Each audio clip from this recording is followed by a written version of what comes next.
Kisah diawali dengan memperlihatkan para polisi terlibat aksi saling kejar dengan perampok yang berjumlah 2 orang. Para perampok itu melakukan aksinya dengan menyamar sebagai badut hingga berhasil merampok uang sebanyak 2 juta dolar atau ya sekitar 32,5 miliar rupiah lah dari seorang mafia bernama Frank.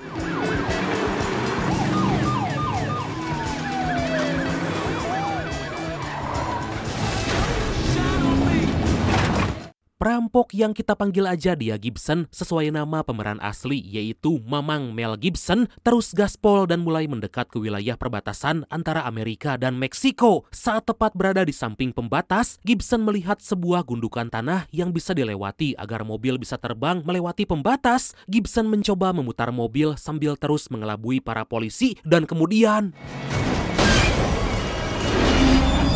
Dan inilah Get the Gringo.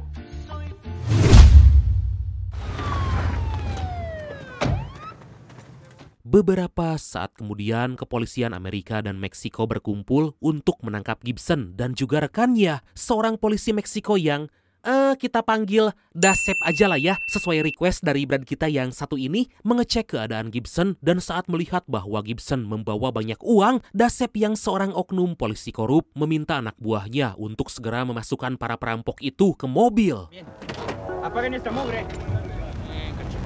Kemudian Dasep berbicara 4 mata dengan polisi Amerika, memberitahu bahwa para perampok itu harus diadili di Meksiko karena tertangkap di wilayah hukum Meksiko. Tentu si polisi Amerika sangat marah karena Dasep seenaknya, padahal dari tadi udah capek ngejar. Sontak Dasep berkata bahwa mereka berdua sama-sama korup, jadi sebaiknya harus bekerja sama.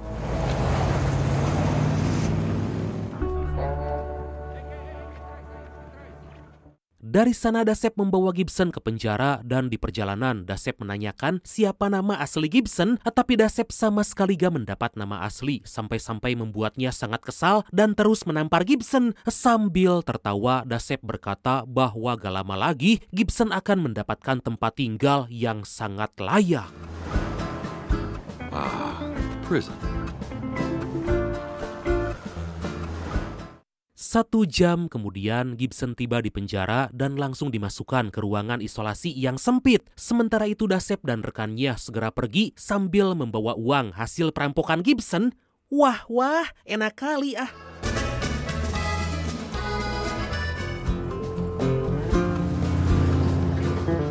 Pada keesokan hari Gibson merasa gak nyaman karena tempat itu dipenuhi oleh tahanan dan para sipir terus menyetel musik dengan sangat kencang. Gibson mulai mempelajari sekitar dan menyadari bahwa para tahanan diperbolehkan membawa senjata meskipun dalam pengawasan yang ketat.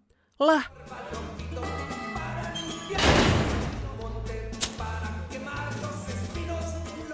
beberapa saat kemudian Gibson dihampiri oleh geng tahanan meminta agar Gibson memberikan sepatunya. Gibson mulai melepaskan sepatu dan karena ukuran kakinya besar, Gibson berkata sepatunya gak cocok dan tiba-tiba...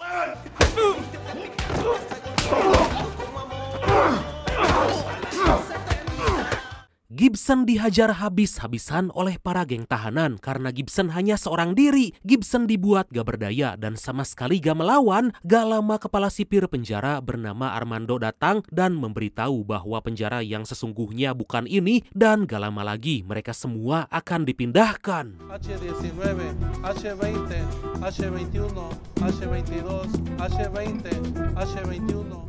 Di malam hari para tahanan di sana dipindahkan ke penjara sesungguhnya. Meskipun penjara itu seperti pemukiman tapi jauh lebih mengerikan karena siapapun dipantau dengan sangat ketat dan mustahil untuk bisa kabur.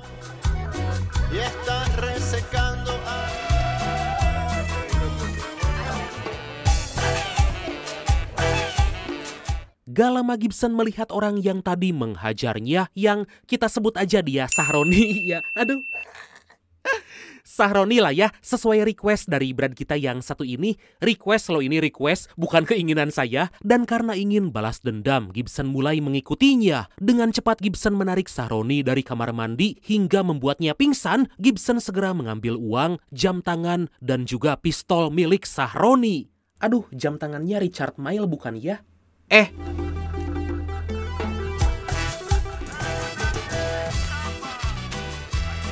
Setelah misi balas dendam selesai, Gibson mulai mencari tempat istirahat lalu bergabung bersama para tahanan lain. Gibson merasa penjara itu lumayan menarik karena dia udah merasakan banyak sekali penjara.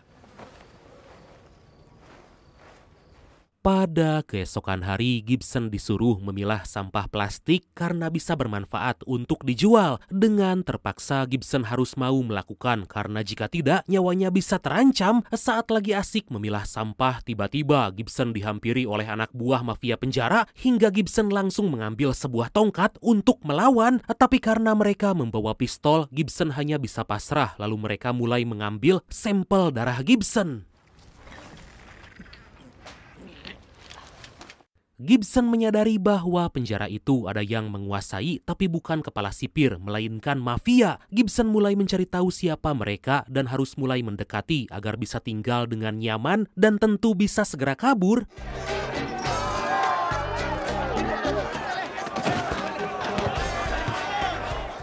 Kemudian secara gak sengaja Gibson melihat hal yang bisa menghasilkan uang. Dia pun mulai menyusun sebuah rencana agar bisa mencuri uang tersebut. Dari sana Gibson pergi mengambil bahan bakar karena berencana membakar tempat itu, dan saat orang-orang panik, Gibson akan mencuri uang dari tempat tersebut. Gibson mulai menyiramkan bahan bakar dan tanpa pikir panjang langsung membakarnya. Seketika orang-orang menjadi panik dan berlarian menyelamatkan diri. Tanpa berlama-lama, Gibson pergi mencuri uang yang udah dia incar. Akhirnya kini Gibson punya bekal untuk makan enak selama di penjara.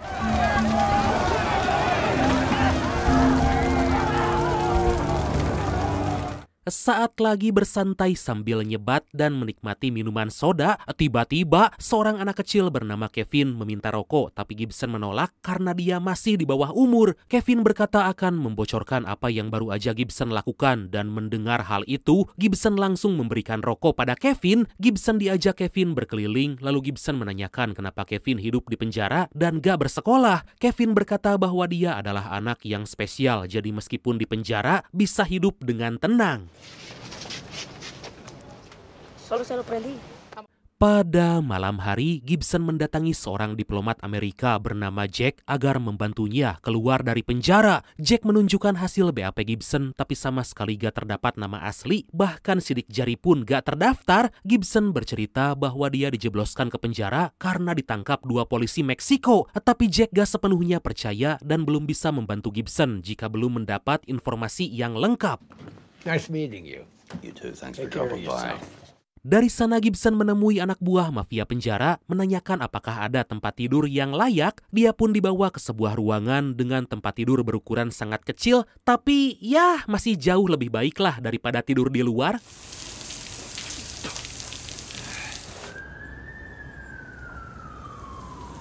Tepat di samping kawasan penjara Gibson, terdapat penjara kelas A yang dihuni para mafia dan penjahat beruang. Ternyata mafia yang berkuasa bernama Harvey bisa mengendalikan semua penjara, juga menyediakan fasilitas yang mewah bagi para tahanan kelas A.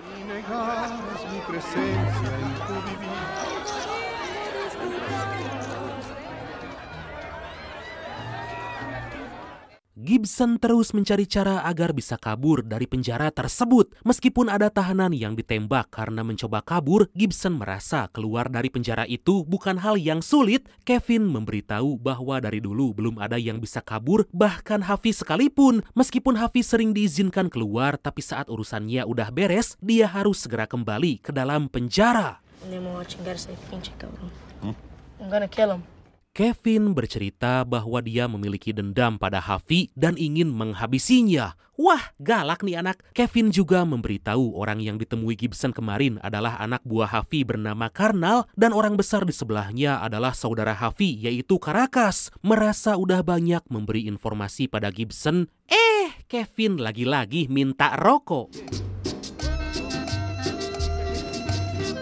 Beberapa waktu kemudian, saat akhir pekan, para tahanan diperbolehkan dikunjungi oleh keluarganya. Di sana disediakan fasilitas bermain anak-anak dan ada juga tempat untuk sensor.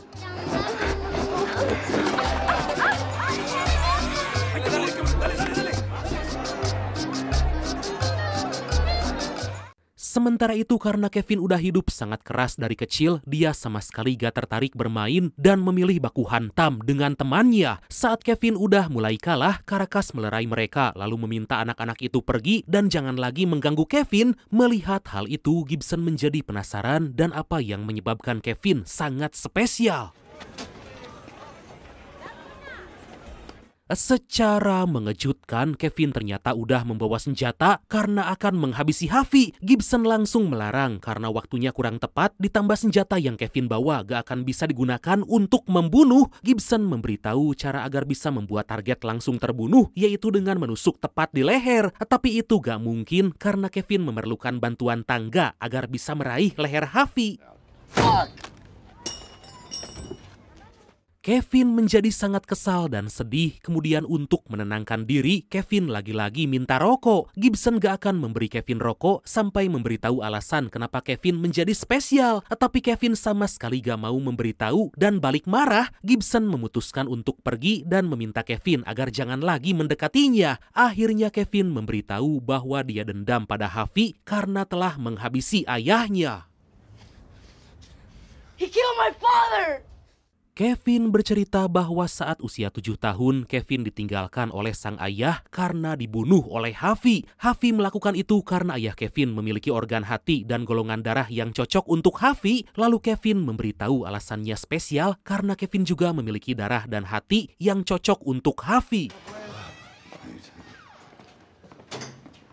Di keesokan hari, Gibson bertemu dengan Dasep dan rekannya bernama Romero menanyakan dari mana Gibson merampok uang karena polisi lain baru aja ditemukan tewas dalam kondisi mengenaskan. Dasep berkata Gibson pasti akan dicari oleh orang-orang itu. Sontak Gibson berkata bahwa orang-orang itu akan lebih dulu mencari Dasep dan Romero. Hugsia. You have no idea who we are. Dirasa udah gak punya uang, Gibson membuat rencana pencurian dan dia pun memberikan jam tangan yang dulu dia curi pada Kevin untuk membuat sebuah pengalihan. Rencana itu berjalan lancar karena Kevin dikejar oleh Sahroni hingga Gibson berhasil mencuri uang Karnal. ¿Dónde lo sacaste? Lo encontré en la basura. Kemudian Gibson memberi Kevin imbalan karena udah membantu mendapatkan uang. Gibson ditawari mampir oleh ibu Kevin karena dia telah berbuat baik pada Kevin. Di sana ibu Kevin bercerita bahwa Kevin bukanlah anak yang sering bicara, tapi entah kenapa saat bersama Gibson, Kevin menjadi lebih ceria dan sering bercerita. Mereka pun ngobrol ngalor ngidul dan saat lagi asik tiba-tiba Kevin datang. Beruntung Kevin udah mengerti, lalu Gibson kembali ngobrol dengan ibunya. No, ma, lo de Molimán estuvo chingón. La pelea está...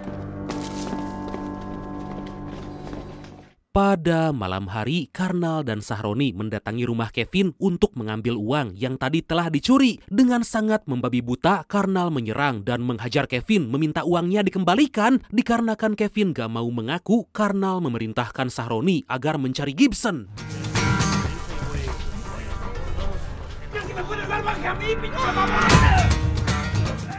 Gak lama Gibson menyadari bahwa Sahroni lagi mencarinya dan dengan cepat Gibson pergi ke kamar mandi untuk mengambil senjata. Gibson hampir aja mati ditembak Sahroni, tapi Gibson bisa menghabisi Sahroni. Wah!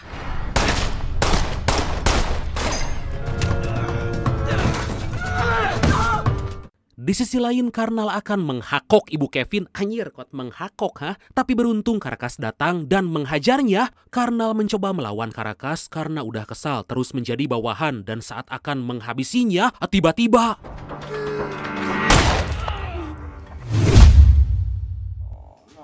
No, qué pendejo. ¿Qué hicieron? Hafi sangat marah pada Caracas karena telah membunuh salah satu anak buah terbaik yaitu Karnal. Sontak Caracas memberitahu bahwa Karnal justru akan menghabisi Kevin. Maka dari itu Karnal harus dihabisi. Tentu Hafi menjadi sangat emosi dan malah menampari mayat Karnal. Dari sana Hafi menemui Gibson dan akan menghabisinya karena Gibson telah berbuat onar. Gibson mencoba membela diri karena yang dilakukannya tadi adalah untuk melindungi Kevin. Necesito un trago. Gak lama Hafi berbicara dengan Caracas karena Gibson telah mengetahui soal donor hati. Hafi berpikir bahwa Gibson akan menjadi ancaman dan kemungkinan akan menyelamatkan Kevin. Hafi meminta agar Caracas mencari tahu siapa polisi yang telah menjebloskan Gibson ke penjara.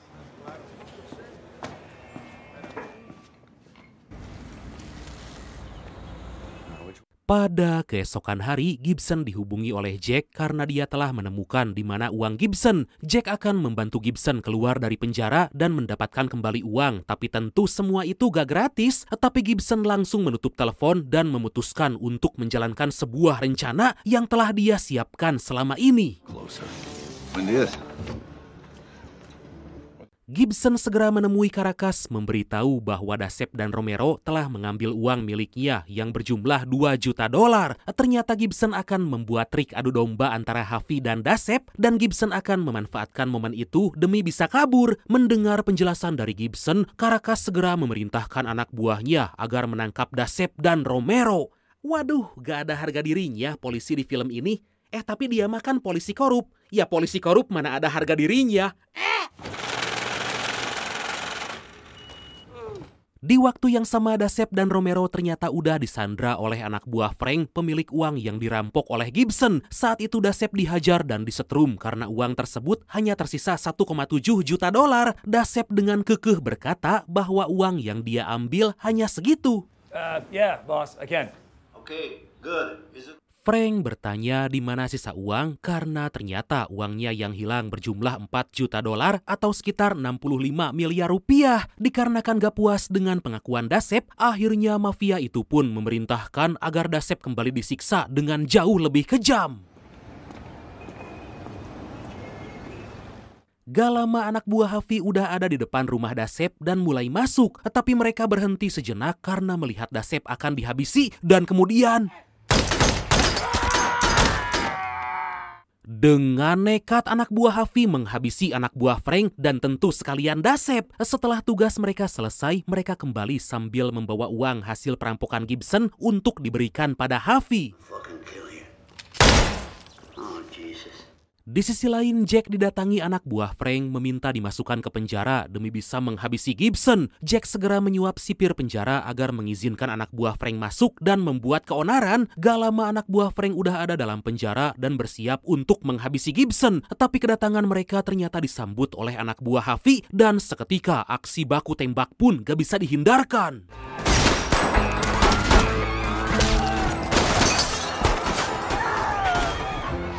Dalam ketegangan, Gibson melihat pistol tergeletak dan langsung mengambilnya, lalu menembaki anak buah Frank. Gak lupa Gibson juga menembak sipir karena telah disuap Jack untuk menghabisinya. Di tengah-tengah itu, Gibson melihat anak buah Frank melemparkan bom ke arah Kevin dan dengan cepat Gibson mengembalikan bom itu.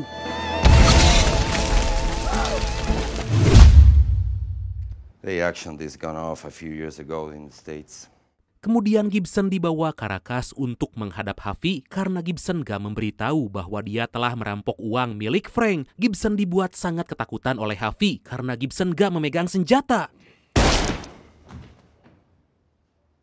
Di sana Gibson memohon agar Hafi jangan membunuhnya karena dia akan membantu Hafi untuk menghabisi Frank dan merampok lagi uangnya. Gibson meminta agar dibebaskan dari penjara karena menghabisi Frank bukan urusan yang sulit. Anjay, secara gak disangka Hafi mengizinkan Gibson pergi asalkan Frank benar-benar harus dibunuh. Selain itu uang sebanyak $1,7 juta akan Hafi simpan sebagai jaminan.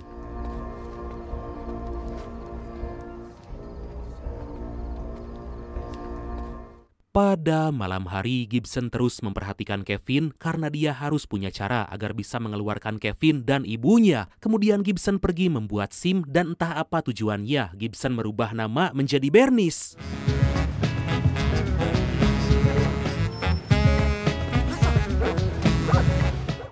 Akhirnya Gibson keluar dari penjara menuju kediaman Frank untuk menghabisinya, tapi ternyata Harvey berniat akan membunuh Gibson setelah Gibson berhasil menghabisi Frank.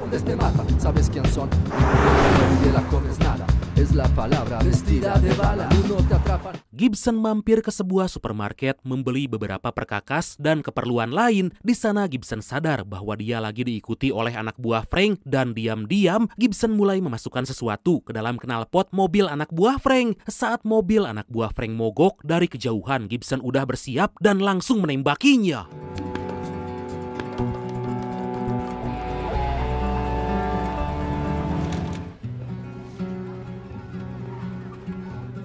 Sementara itu ibu Kevin sangat cemas karena dokter yang akan melakukan operasi pengambilan organ hati Kevin udah datang. Ibu Kevin pun segera mengamankan Kevin di tempat rahasia.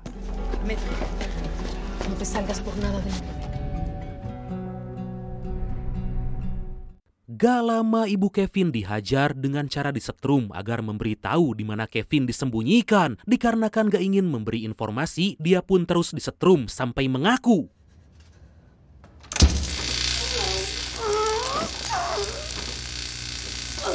Di sisi lain, Gibson menghubungi rekan Frank mengaku sebagai seorang pengusaha kapal pesiar. Gibson meminta agar rekan Frank mengatur jadwal pertemuan karena ada hal penting yang ingin dibahas.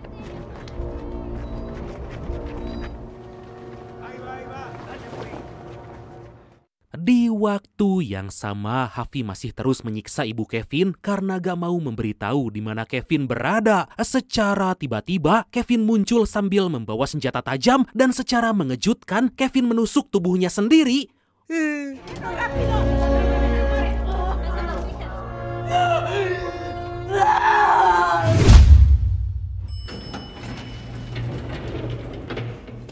Akhirnya Gibson melakukan pertemuan dengan Frank dan juga rekannya, tapi Frank sama sekali gak curiga pada Gibson. Saat mereka lengah, Gibson berpura-pura mengambil sesuatu yang ternyata adalah bom dan kemudian...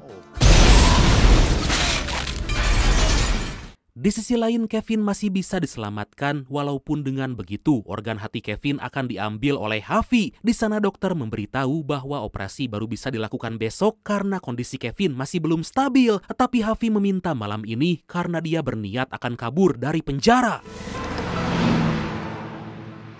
Sementara itu, setelah berhasil menghabisi Frank, Gibson pergi ke rumah Jack untuk membuat perhitungan. Gibson sempat meminta agar Jack membantu membersihkan namanya agar dia benar-benar bisa bebas dari penjara. Jack berkata itu bukan hal mudah karena akan ada penjagaan ketat dari kepolisian. Karena menurut kabar, Harvey akan kabur dari penjara setelah melakukan operasi transplantasi hati. Dikarenakan gak mau menolong, Gibson pun meninggalkan Jack dan meminta wanita penghibur untuk menghabisinya. Hingga di malam hari, Harvey mulai melakukan operasi transplantasi hati dan di waktu yang sama, kepolisian Meksiko udah berjaga dengan sangat ketat. Tanpa disadari, ternyata Mamang Gibson menyamar menjadi polisi dan segera mencari ruangan tempat operasi.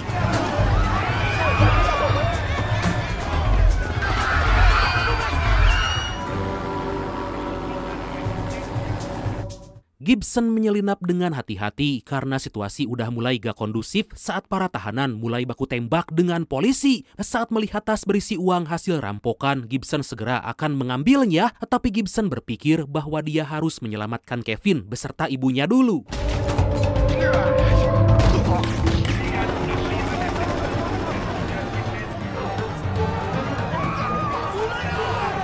Dari sana Gibson masuk ke ruang operasi dan langsung menodongkan pistol pada dokter. Gibson meminta agar organ hati itu dikembalikan, tapi si tangkura Caracas datang menodong Gibson dari belakang. Dengan cepat Gibson mengancam akan menghabisi Harvey jika sampai Caracas berani menyerangnya. Gibson pun memerintahkan Caracas agar segera membawa ibu Kevin.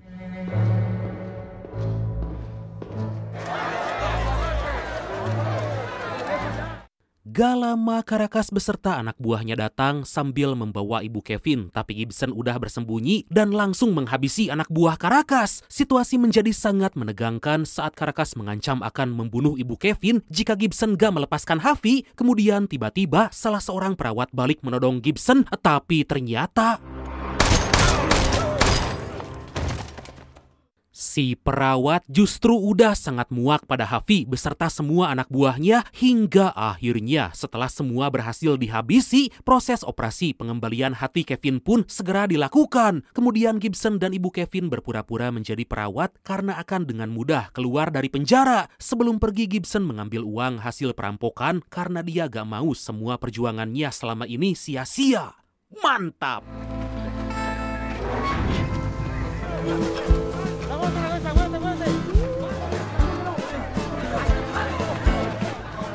Beberapa waktu kemudian, Gibson bersama Kevin dan ibunya pergi ke tempat penampungan mobil bekas. Ternyata selama ini Gibson menyembunyikan sebagian uang hasil perampokan yang berjumlah $2 juta lagi dalam kap mobil.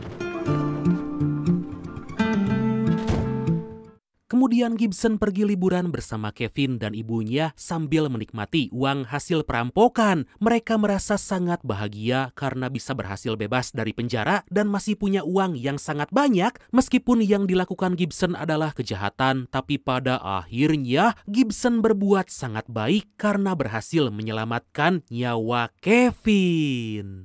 Dan akhirnya film ini pun tamat.